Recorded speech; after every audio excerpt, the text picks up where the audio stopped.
In thinking about how to do my case update for this year, for the changes that I've made to my modular system here and how I'm thinking about approaching it right now, I was thinking that there are two parts to that. There's a discussion of the design concept and the sort of functions that I want to have in the case. And then I think there's a demonstration of what it sounds like, what it can do, a sort of patch tour of the instrument. And this is not meant to be a comprehensive documentation of everything that the system can do, but I wanted to put together a little platter, a tasting menu of patches for my modular system uh, to show how I'm thinking about the capabilities of it and how I coordinate some of these different modules together in making sound. In case you missed it, I have a different video which I talk about the high level concept for this and why each module is in here. My intention with this at a high level is to have a studio sound palette that is capable of constructing complex and composable waveforms. I want to make complex sounds, textures, noise, and build those out of these functional building blocks on my system here.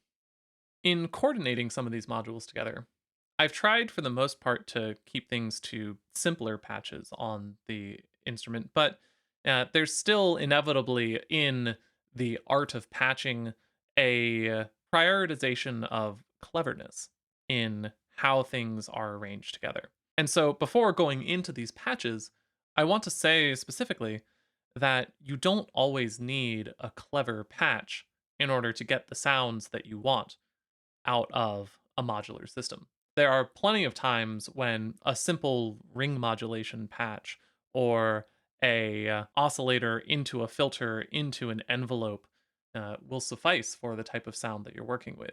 I want to assume those within this case and what it's capable of, and demonstrate beyond that some of the ways that I coordinate things together. But that's not necessary to always have a complex patch in order to be doing modular synthesis.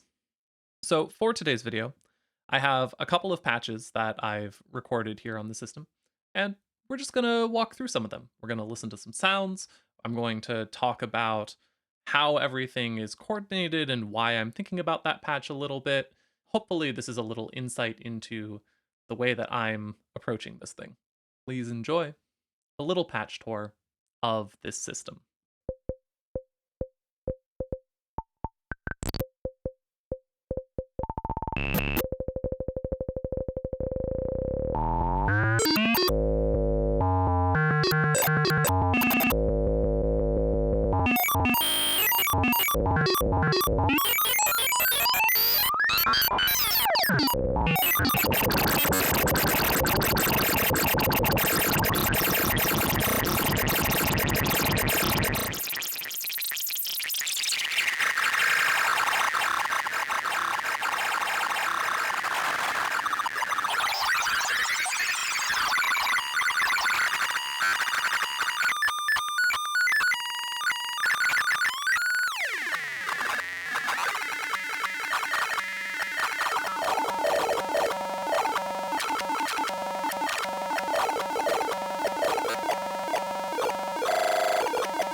Here is a basic Benjolin patch on this system.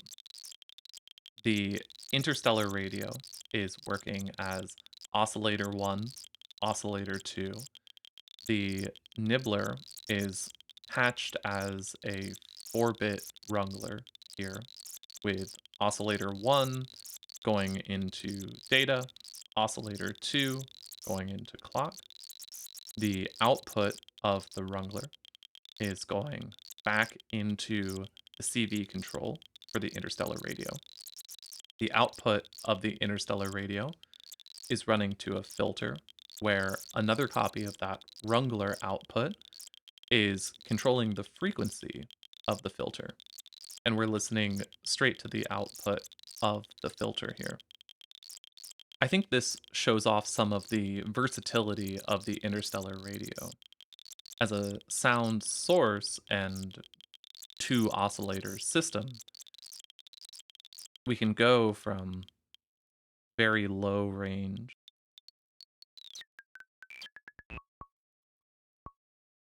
up into a very high range with each of these.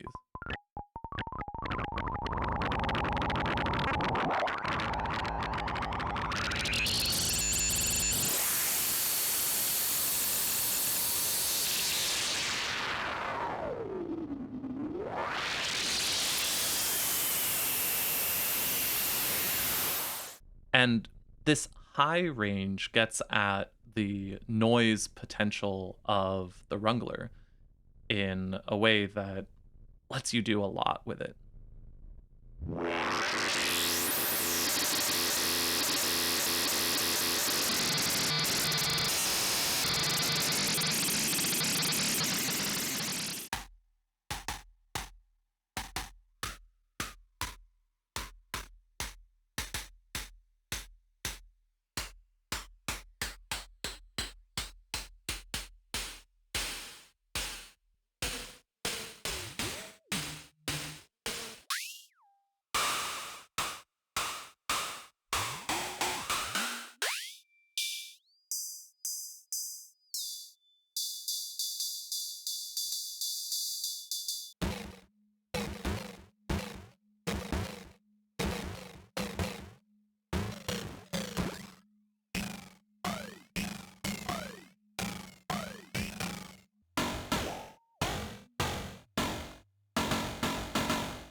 This is a fun little percussion prototyper patch. The interstellar radio is patched up as the noise oscillator patch.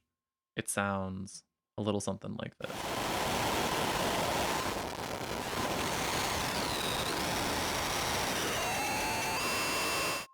Get a variety of noise sounds from it.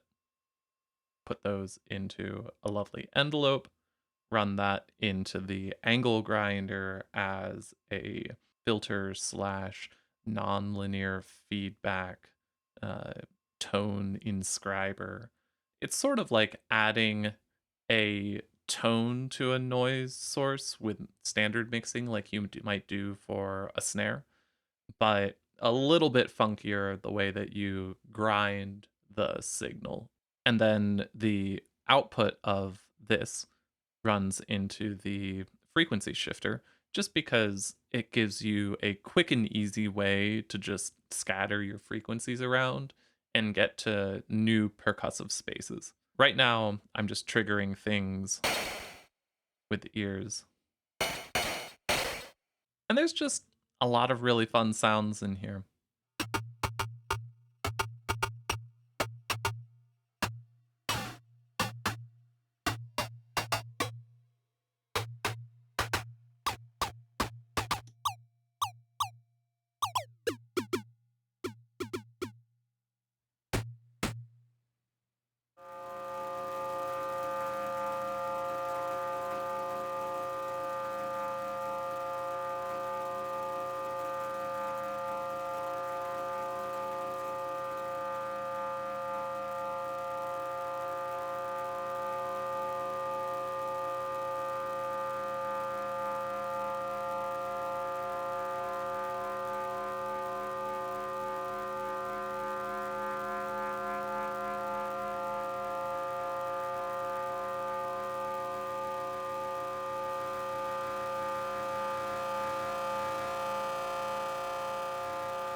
I wanted to make a patch that shows off a couple of different ways that I can combine different tones. Let's start at the end and trace our way backwards. So from the output here, we go into the matrix mixer where we have three inputs and two outputs. And we'll talk about each of these inputs and the routing in turn. First, following input 3 back, I'm using the boundary as a ring modulator between the angle grinder and the multi-filter. Each of these is getting a secondary signal put into it from one of the oscillators on the Sport Modulator 2. So we have channel 2 doing phase modulation on the multi-filter as an oscillator.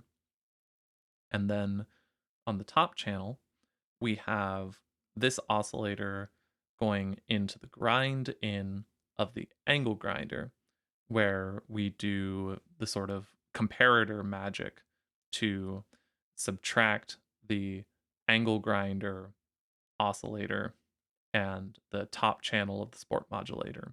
And then that complex signal and this complex signal ring mod into channel 3.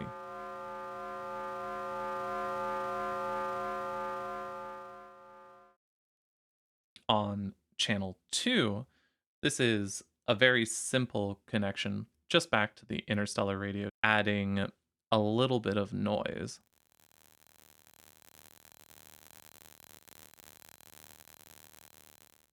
Just a little bit of spice on top of all of the tone blending. And then channel 1 has the output of the matrix mixer running into the frequency shifter and then back into the matrix mixer. And so we have some of our complex tone, a little bit of that noise, and a feedback loop on the Koshalin that all blends back in.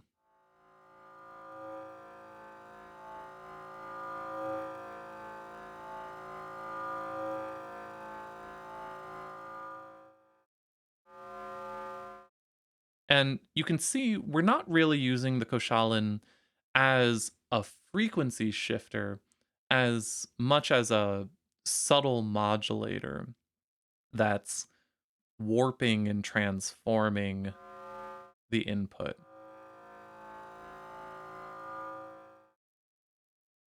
And when this all combines,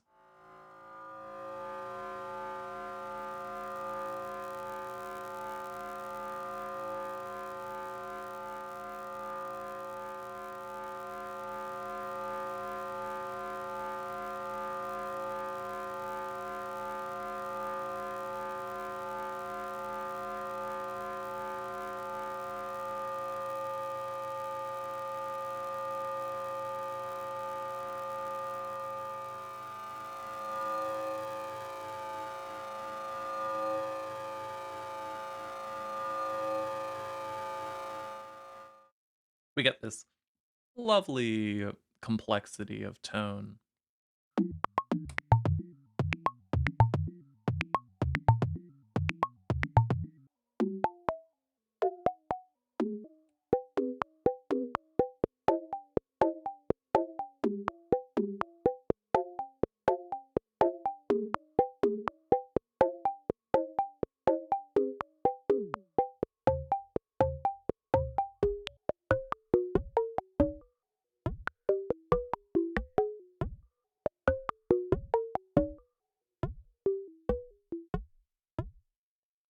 I wanted to just patch up a bunch of my different pingable sources to do a fun little pinging rhythms patch here. So, three pingers here. We have the multi filter,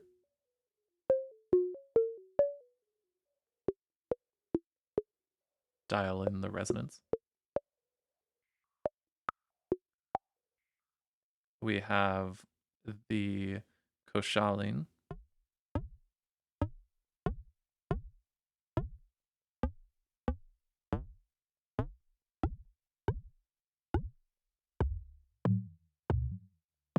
Really fun pingable source. And then the angle grinder.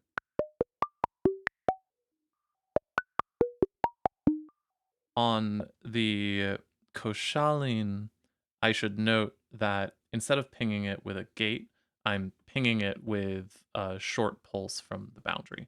I just find that that works a little bit more than the sustained gates that I get from the nibbler. All three of these pingable sources are being driven by complex rhythms on the nibbler. Let's trace these out. So the one output is going to the angle grinder. The 8 output is going to the boundary. The 2 output is going to the multi-filter. But the 2 output plus the divided by 5 on the 4 output are both going into the logic block here. And then that is controlling the gate 1 input. Without explaining in too much detail what that math is going to be, I just picked those numbers because I thought it might find something interesting. It gives me a couple of points to dial stuff in. I'm not like thinking about that rhythm in advance. It just means that I get more complex departures from simple rhythms. And that's what makes the nibbler so cool from a rhythmic perspective.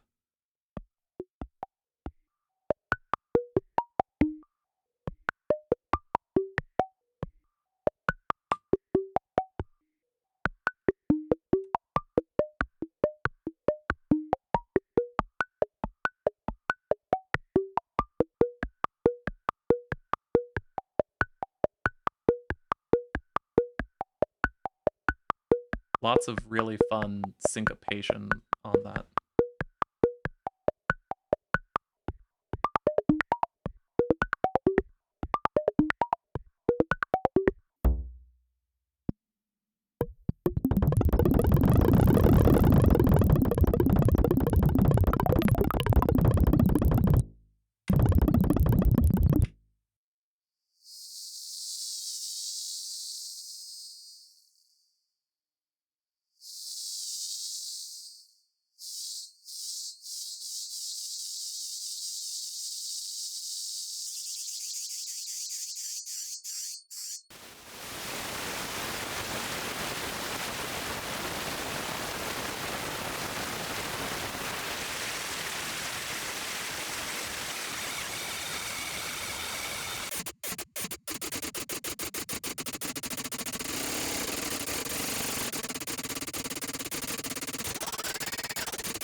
This is something of a throw things onto the system and see what sticks.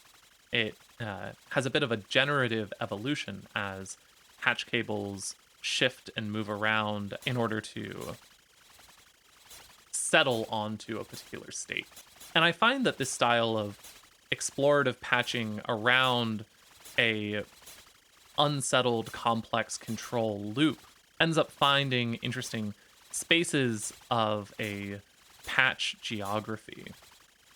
Everything is connected in such a way that consequences propagate throughout the patch. You don't have strict correspondence between a single knob and a single behavior. This patch started inspired by a set of ideas about bringing different control voltage sources into the matrix mixer and spreading them out. But from there, things start to shift and you end up with an entirely new patch One of the things I really like about this patch is the way that it demonstrates patching not just as a result, but also as a process. As I said before, an unsettled thing. Because you can be very logical and ordered in how you put a patch together, but you can also cultivate it and let it grow. Patching is something that you can do organically, and the results are not necessarily diminished for coming in without an entire preparation for what you're going to do.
So, to close things out here, I want to show a patch that I was messing around with that I'm calling my happy accident patch.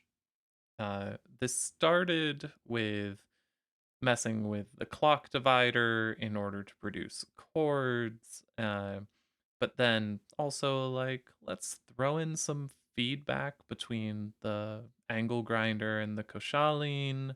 Let's get a little bit of sequencing going. I'll go into the details in a moment, but this is where we started.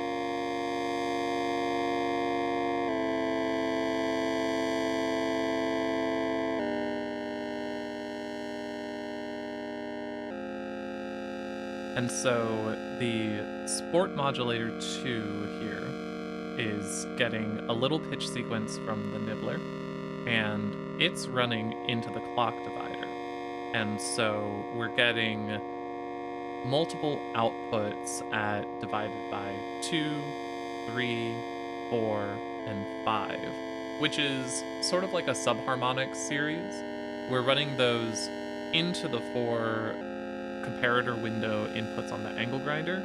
And so right now we're basically just hearing that sound going into the multi-filter and then straight out from the multi-filter. But with the feedback and everything that I was messing with here, this same patch ends up going somewhere a little different. Grind to spin.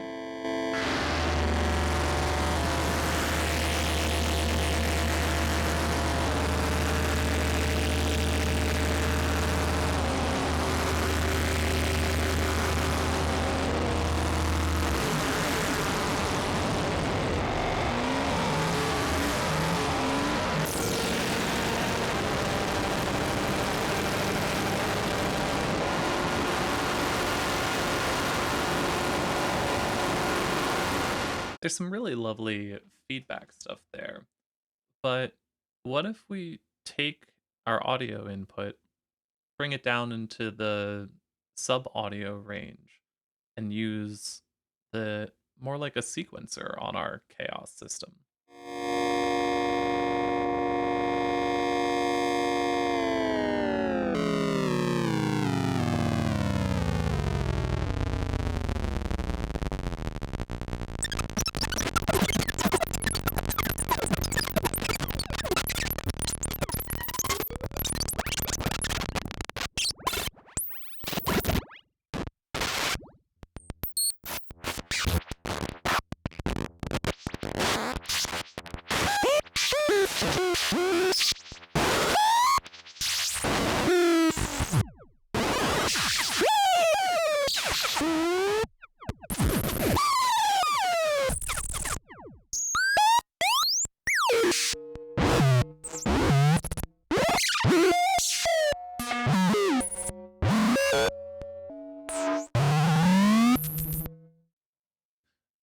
There's just all sorts of cool, weird sounds that you get, and you might not even be expecting them. And that's half of what I come to modular synthesis for is finding things that I might not expect to find and extracting and playing with those sounds.